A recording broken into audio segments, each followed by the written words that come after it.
नमस्कार साथियों, एक बार फिर से आप सभी का स्वागत है आपके अपने YouTube चैनल इजी इंग्लिश पे। तो आज की क्लास का जो टॉपिक रहेगा वो सीक्वेंस ऑफ टेंस रहेगा। और कल की जो मैंने शानदार क्लास दी थी सीक्वेंस ऑफ टेंस की, ये उसी का सेकंड पार्ट है। क्योंकि मेरे को पता है कि आप लोगों का एक पार्ट से मन नहीं भरा है, इसलिए मैं सेकंड पार्ट लेकर आया हूं। और ये क्लास बड़ी शानदार क्लास रहेगी और कल की क्लास भी बड़ी शानदार थी। अगर वो क्लास आप लोगों ने नहीं देखी है तो आप लोगों ने बहुत कुछ मिस कर दिया, क्योंकि वहां पर मैंने एक पॉइंट ऐसा बताया है जिससे आप लोगों के यानी 70 to 80 क्वेश्चन है वो सही होने के चांसेस है। तो आप लोग जरूर उस क्लास को देखना। और आज की क्लास भी बड़ी शानदार रहेगी, तो इसीलिए आप लोग क्लास में एंड तक बने रहना, ठीक है। अगर ये क्लास आपको पसंद आए तो आप लोगों को क्या करना है, एक लाइक जरूर करते हुए चलना, क्योंकि आप लोगों के एक लाइक से हमें बहुत बड़ा मोटिवेशन मिलता है कि आप लोगों के लिए और क्या बेटर किया जाए, ठीक है। इस चीज का मोटिवेशन मिलता है, तो आप लोग एक लाइक जरूर करते हुए चलना। अगर आप चैनल पे नए हो तो चैनल को जरूर सपोर्ट करके जाना, क्योंकि आप ही लोगों का चैनल है, आपको ये आगे बढ़ाना है। भले ही मैं यहां पर व्हाइट बोर्ड पे दे रहा हूं क्लासेस, लेकिन आपका सपोर्ट रहा, अगर आपका साथ रहा तो डिजिटल बोर्ड भी आ जाएगा और स्टूडियो भी बन जाएगा, ठीक है। और आप लोगों को मैं सारी की सारी चीज है वो दिखाऊंगा भी, ठीक है, कि भाई ये अपना डिजिटल बोर्ड है और ये अपना स्टूडियो है। तो एक बार थोड़ा सपोर्ट करके जाना और क्लास बड़ी शानदार रहेगी क्लास, ठीक है। वैसे तो इस चैनल पे प्रत्येक क्लास यानी जितनी भी क्लासेज है वो सारी के सारी शानदार क्लासेज है, ठीक है। और और अब आप लोगों को पता है कि यहां पर एलडीसी का बैच चल रहा है, एलडीसी 2026 का बैच चल रहा है, जो अभी हाल ही में एग्जाम लगेगी, ठीक है। यानी 3-4-5 महीने बाद में जो एग्जाम लगेगी उसका ये बैच चल रहा है। और ये क्लासेस भी बड़ी शानदार क्लासेस है। आप लोगों ने ये क्लासेस नहीं देखी है तो इसका मतलब आप लोगों ने बहुत कुछ मिस कर दिया। तो आप लोग इन क्लासेस को जरूर देखना और रेगुलर देखना। मेरी तो यही सलाह है कि आप लोग कोई कंपटीशन क्रैक करना चाहते हो तो आप लोगों को रेगुलर रहना ही पड़ेगा, ठीक है। रेगुलर रहना ही पड़ेगा, क्योंकि बिना रेगुलरिटी के कोई भी कंपटीशन क्रैक नहीं होता है ना। तो आज की क्लास अपन स्टार्ट करते हैं, आज का सेशन अपन स्टार्ट करते हैं। Let's start the session without delay या क्लास, ठीक है। एक ही चीज है, सेशन या क्लास एक ही चीज है। तो अपन बिना कोई विलंब के शुरू करते हैं। तो मैं थोड़ा फोकस सेट कर लेता हूं और मार्कर भी ले लेता हूं।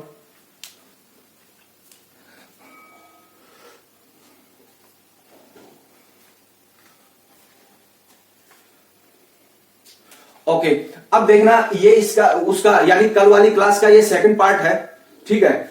अब देखना क्या है कि यहां पर मैंने कल की क्लास में एक बड़ा शानदार रूल बताया था और उसमें से वो सही होने के चांसेस है।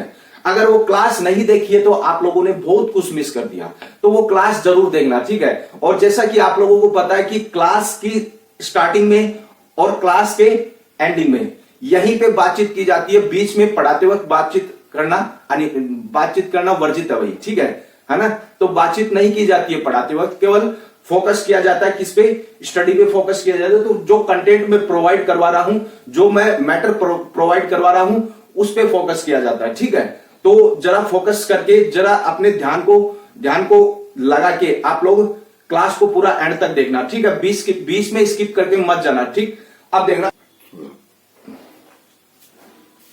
चलो थोड़ा सा बीच में फोकस थोड़ा सा सेट नहीं हुआ था तो इसलिए थोड़ा सा टाइम लगा, ठीक है। तो आज की क्लास का पहला क्वेश्चन देखना कि सी विल कम इफ यू हर, ये है। तो इसके ऑप्शन देखना, हैव इनवाइटेड, और बी का है विल इनवाइट, और सी का है इनवाइट, और डी का है इनवाइटेड। उत्तर दो मुझे फटाफट।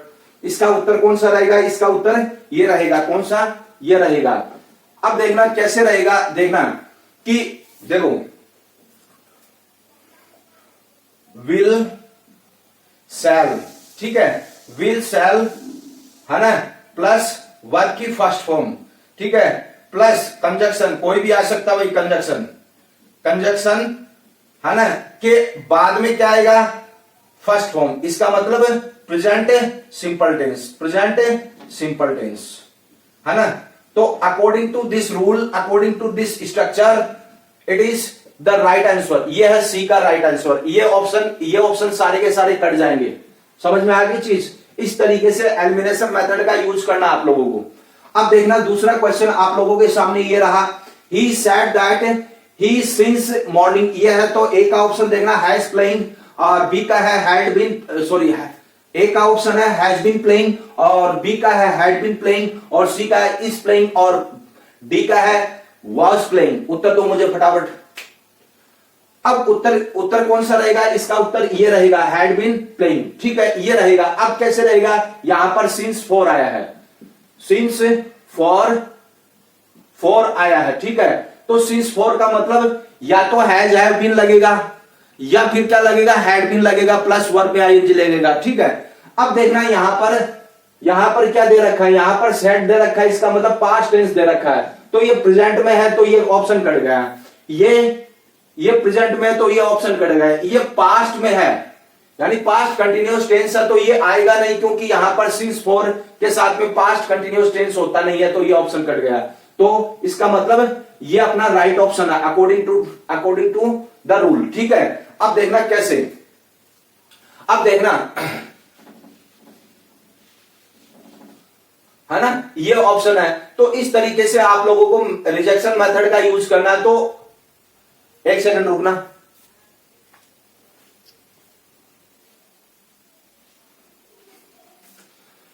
है ना, इस तरीके से रिजेक्शन मेथड का यूज करना है। तो मैंने आप लोगों को कल बताया था, क्या बताया था? Past is equal to past, ये बताया था past is equal to past, है ना। तो ये जो रूल है ना, ये जो सीक्वेंस है, सीक्वेंस ऑफ टेंस है, समझ में आ गई? ये जो टेंस का सीक्वेंस है, इससे आपके 70 to 80 क्वेश्चन है, 80% जो क्वेश्चन है वो सही हो जाते हैं। तो इस रूल को आप लोगों को याद रखना ही रखना है। समझ में आ गई चीज? अब देखना दूसरा क्वेश्चन आप लोगों, सॉरी तीसरा क्वेश्चन आप लोगों के सामने ये रहा, I would have passed if ये है I work, sorry I hard, ये तो ऑप्शन देखना, ए का ऑप्शन है वर्क, और बी का है हैड वर्क, और सी का है हैव वर्क, और डी का है वर्कड। उत्तर दो मुझे फटाफट। इसका उत्तर कौन सा रहेगा? इसका उत्तर कौन सा रहेगा भाई? पता है आप लोगों को कौन सा रहेगा इसका उत्तर? इसका उत्तर ये रहेगा, कौन सा? हैड वर्क, यानी काश मैंने, यानी आई वुड हैव पास्ड, ठीक है। If I had work hard, यदि मैंने कठिन परिश्रम किया होता तो मैं पास हो जाता। तो देखना, अब देखना कैसे देखना कैसे, देखो वुड प्लस हैव, ठीक है, प्लस वर्क की थर्ड फॉर्म ये है, is equal to had plus work की थर्ड फॉर्म, ठीक है। ये इसका स्ट्रक्चर बनता है और ये रूल बनता है। समझ में आ गई चीज? ये शॉर्ट ट्रिक है, यू मानो, है ना, ये शॉर्ट ट्रिक है। वुड हैव प्लस वर्क की third form is equal to had plus third form, ठीक है, ये इसकी शॉर्ट ट्रिक है। तो अकॉर्डिंग टू दिस रूल ये ऑप्शन अपना सही है। तो ये सारे के सारे ऑप्शन है वो कट जाएंगे आप लोगों के, ठीक है। इस तरीके से रिजेक्शन मेथड का आप लोगों को यूज करना है। अगर आप लोग देखो, आप लोग यदि वहां पर माइनस मार्किंग से बचना चाहते हो तो रिजेक्शन मेथड का यूज करना ही पड़ेगा आप लोगों को, ठीक है। और रिजेक्शन मेथड कब आता है? जब आप लोगों को एकदम कंसेप्ट क्लियर हो और आप लोगों ने बार बार चीजों का रिवीजन किया हो, कंटेंट का रिवीजन किया हो, तब वो चीजें आती है, और प्रैक्टिस की हो बार बार, ठीक है ना। तो इस चीज को ध्यान में रख लेना। अब देखना चौथा क्वेश्चन आप लोगों के सामने, he ran fast so that he catch the train, ये है। तो ऑप्शन देखना, सी का, ए का है शुड, और बी का है कैन, और सी का है कुड, और डी का है विल। उत्तर तो मुझे फटाफट उत्तर दो रे। अरे ध्यान कहां पे तुम लोगों का? ध्यान यहां पे होना चाहिए, बोर्ड की तरफ ध्यान होना चाहिए, ठीक है। ध्यान कहां पे भाई? अब देखो यहां पर कुड, ये इसका राइट ऑप्शन होगा। कौन सा? कुड, इसका ये राइट ऑप्शन होगा। अब देखना कैसे राइट ऑप्शन होगा, है ना। मैंने बताया ना, देखो past is equal to past, past is equal to past, तो ये है ना, पास्ट तो है यहां पर, पास्ट तो है, लेकिन ये सैल का पास्ट है ना, ये सैल का पास्ट है ना। तो ये कैन, ये अपने आप में प्रेजेंट है और ये फ्यूचर में जाता है, तो ये ऑप्शन तीनों कट जाएंगे, राइट ऑप्शन कौन सा होगा, ये इसका राइट ऑप्शन होगा। और इस मेथड को आप लोगों को, इस तरीके को आप लोगों को याद रखना ही पड़ेगा, ठीक है। अब एक सेकंड रुकना,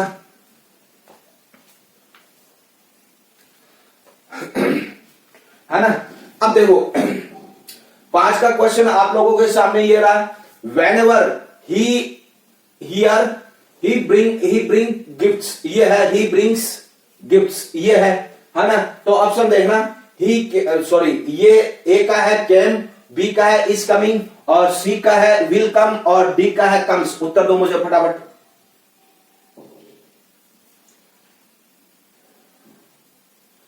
अब देखो यहां पर क्या दे रखा है, यहां पर ये दे रखा है, ये दे रखा है ही ब्रिंग्स गिफ्ट्स, ये दे रखा है। तो देखो प्रेजेंट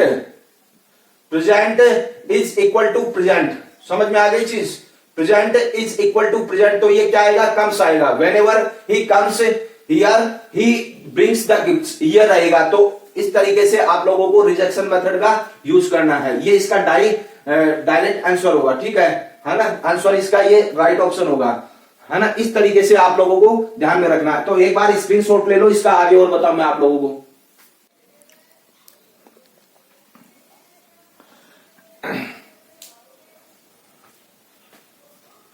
ले लिया स्क्रीनशॉट, ले लिया क्या।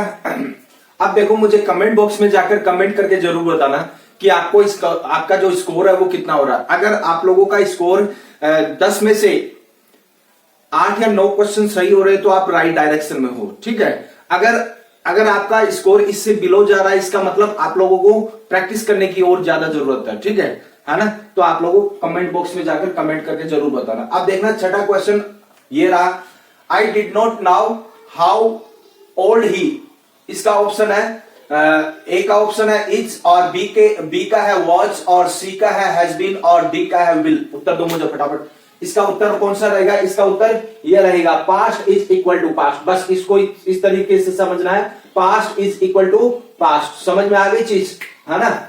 अब देखना आगे देखना 7वां क्वेश्चन है, ही बिहेव्ड एज थो ही, ये ऑप्शन है। अब देखना ही मैड, ये है, तो ऑप्शन देखना, ए का ऑप्शन है वॉच, और सी बी का है वर, और सी का है इज, और डी का है हैड। उत्तर दो मुझे फटाफट। अब ये तो होगा नहीं, अब बताओ उत्तर कौन सा रहेगा, इसका उत्तर ये रहेगा, समझ में आ गई चीज। अब कई बार क्या है कि जो तुक्का मारने वाले बना है, जो तुक्का मारने वाले वो वॉच पे क्लिक करेंगे, और वॉच पे क्लिक करते ही सेंटेंस गलत हो जाएगा, समझ में आ गई चीज। यहां पे यह क्या बोल रहा है, ही बिहेव्ड, ठीक है, ही बिहेव्ड, एक्चुअल में वो है नहीं मैड, एक्चुअल में वो है नहीं, वो उसका बिहेव था, जैसे कि मानो वो पागल हो, बिहेव था। यानी कहने का मतलब ये ना, ये एक तरीके से इमेजिनेबल है, इमेजिनेबल, ठीक है। और इमेजिनेबल पे सिंगुलर हो चाहे प्लूरल हो, ठीक है ना। इमेजिनेबल पर चाहे सिंगुलर हो चाहे वो प्लूरल हो, है ना, सिंगुलर नाउन हो चाहे प्लूरल नाउन हो, तो वर्ब का यूज होना है तो होना ही है, समझ में आ गई। इस चीज को इस तरीके से ध्यान में रख लेना, वॉच पे क्लिक करते ही यहां पर सेंटेंस गलत हो जाएगा, क्वेश्चन गलत हो जाएगा, आपके जो माइनस जो मार्किंग से बच नहीं पाओगे आप लोग, है ना। तो इस चीज को ध्यान में रख लेना। 8वां क्वेश्चन है, he said that their work, तो इसके ऑप्शन देखना, हैड फिनिश्ड, और बी का हैव फिनिश्ड, और सी का है आर फिनिशिंग, और डी का है फिनिश्ड। उत्तर दो मुझे फटाफट, आर और हैव, ये मैंने काट दिया। अब बताओ मुझे इसका उत्तर कौन सा रहेगा, इसका उत्तर ये रहेगा, है ना, ये होगा नहीं, समझ में आ गई चीज। यहां पर देखो past is equal to past, है ना, इस चीज को ध्यान में रख लेना, past is equal to past. अगर रूल आप लोगों ने पकड़ लिया, इसका मतलब आप लोगों के 7 जाएंगे, यानी 70 to 80 क्वेश्चन का मतलब 70 to 80% क्वेश्चन है वो सही हो जाएंगे, है ना। तो इस चीज को ध्यान में रख लेना। अब देखना 9वां क्वेश्चन आप लोगों के सामने ये रहा, I shall leave as soon as the train, ये है। तो ए का ऑप्शन देखना, विल स्टॉप, और बी का है स्टॉप्स, और सी का है स्टॉप, और डी का है स्टॉपिंग। उत्तर दो मुझे फटाफट, इसका राइट ऑप्शन कौन सा होगा, इसका राइट ऑप्शन ये होगा। क्यों होगा, अब मैं बता देता हूं आप लोगों को, है ना, मैं बता देता हूं कैसे होगा। अब देखना कि विल शैल, ठीक है, विल शैल प्लस वर्ब की first form is equal to verb, है ना, वर्ब प्लस एस और ईएस, या फिर वर्ब की फर्स्ट फॉर्म, है ना, या फिर इसको इस चीज को अपन प्रेजेंट सिंपल टेंस भी बोलते हैं, प्रेजेंट सिंपल टेंस भी बोलते हैं। समझ में आ गई चीज? तो इसके अकॉर्डिंग ये इसका राइट ऑप्शन होगा। समझ में आ गई? इसके अकॉर्डिंग, है ना, इसके अकॉर्डिंग ये इसका राइट ऑप्शन होगा, बी वाला राइट ऑप्शन होगा, ये कट जाएगा, ठीक है, ये कट जाएगा, है ना। तो अब देखना 10वां क्वेश्चन आप लोगों के सामने ये रहा, ही टोल्ड मी दैट, ये है ऑनेस्टी द बेस्ट पॉलिसी, ठीक है। तो उत्तर देखना, सॉरी उत्तर नहीं रहे, ऑप्शन देखना, हैज बीन और बी का है विल बी, और सी का है इज, और डी का है वॉज। उत्तर दो मुझे फटाफट उत्तर दो भाई। उत्तर कौन सा रहेगा? इसका उत्तर ये रहेगा, honesty is the best policy, honesty is the best policy. यहां पर देखना ये क्या है, मैंने आप लोगों को कल बताया था कि प्रोवर्ब, इडियम्स, ठीक है, proverb, idioms, historical fact, scientific fact, ठीक है, और मैथमेटिकल फैक्ट, ये सारे के सारे आते हैं किसमें? प्रेजेंट में। सारे के सारे किसमें आते हैं? प्रेजेंट में आते हैं। भले ही कंजक्शन के पहले पास्ट टेंस दे रखा हो, लेकिन ये सारे के सारे आएंगे प्रेजेंट टेंस में, है ना। इस चीज को ध्यान में रखना। वैसे तो past is equal to past होता है, लेकिन यहां पर ऐसा नहीं है। अब इसको वॉज करते ये तो हो गया कि ये तो पुरानी बात है, ये तो ऐसा मतलब हो गया, ये तो पुरानी बात है भाई। आज की मतलब कि इस प्रोवर्ब और इडियम्स का, है ना, प्रोवर्ब और इडियम्स का इसको मतलब ये पता नहीं चलता है, यानी इसका अस्तित्व नहीं है आज की डेट में। तो ये चीजें वाज का यूज होते ही यहां पर ये गलत हो जाएगा, कि मेरे कहने का मतलब वाज का यूज होते ही यहां पर गलत हो जाएगा। इस सेंटेंस का कोई अस्तित्व नहीं है। समझ में आ गई? इस प्रोवर्ब और इडियम्स का कोई अस्तित्व नहीं है ना। प्रोवर्ब और इडियम्स का कोई अस्तित्व नहीं है। तो यहां पर आप लोगों को ध्यान में रखना, ऐसी चीजें हैं वो हमेशा किस में आती है? प्रेजेंट टेंस में आती है। जैसे चाहे वो यूनिवर्सल ट्रूथ हो, चाहे वो साइंटिफिक फैक्ट हो, चाहे हिस्टोरिकल फैक्ट हो, चाहे वो मैथमेटिकल फैक्ट हो, चाहे वो प्रोवर्ब और इडियम्स हो, ये सारे के सारे किस में आते हैं? प्रेजेंट में आते हैं, है ना। इस चीज को आप लोगों को ध्यान में रख लेना, है ना। तो आज के ये 10 क्वेश्चन है, और कमेंट बॉक्स में जाकर मुझे कमेंट करके जरूर बताओगे, ठीक है, आपका स्कोर कितना हो रहा है, कितना भी नहीं, ठीक है। तो एक बार फटाफट स्क्रीनशॉट ले लो इसका। ले लिया स्क्रीनशॉट? ले लिया क्या स्क्रीनशॉट? बस आज की क्लास में इतना ही है, ठीक है। और अगर ये क्लास वाकई में आपको अच्छी लगी है और एग्जाम ओरिएंटेड लगी है, तो आप लोगों को एक लाइक जरूर कर देना। वहां पर स्क्रीन के नीचे एक लाइक का बटन आता है, तो लाइक जरूर कर देना, क्योंकि आप लोगों के एक लाइक से हमें बहुत बड़ा मोटिवेशन मिलता है कि आप लोगों के लिए और क्या बेटर किया जाए, ठीक है। जो इंग्लिश को और कैसे इजी किया जाए, वो उस चीज का हमें मोटिवेशन मिलता है, क्योंकि आप लोग हो तो हम लोग हैं। अगर चैनल पे नए हो, चैनल को पहली बार देख रहे हो, तो आप लोगों को चैनल को जरूर सपोर्ट करना, क्योंकि आप ही लोगों का चैनल है और आपको ये आगे बढ़ाना, ठीक है ना। भले ही मैं यहां पर व्हाइट बोर्ड पे दे रहा हूं क्लासेज, अगर आपका साथ रहा और आपका सपोर्ट रहा तो व्हाइट बोर्ड की जगह पे डिजिटल बोर्ड भी आ जाएगा और स्टूडियो भी बन जाएगा, उसमें दिक्कत नहीं है आप लोगों को, ठीक है। आप लोगों को दिक्कत नहीं होनी चाहिए, ठीक है। तो इसलिए आप चैनल को जरूर सपोर्ट करके जाओगे, ठीक है। तो इस क्लास में बस इतना ही है। मिलते हैं नेक्स्ट क्लास में, एक और शानदार क्लास में, एक नए टॉपिक के साथ में अपन मिलते हैं। इस क्लास को यहीं पे एंड करते हैं। जय हिंद, जय भारत।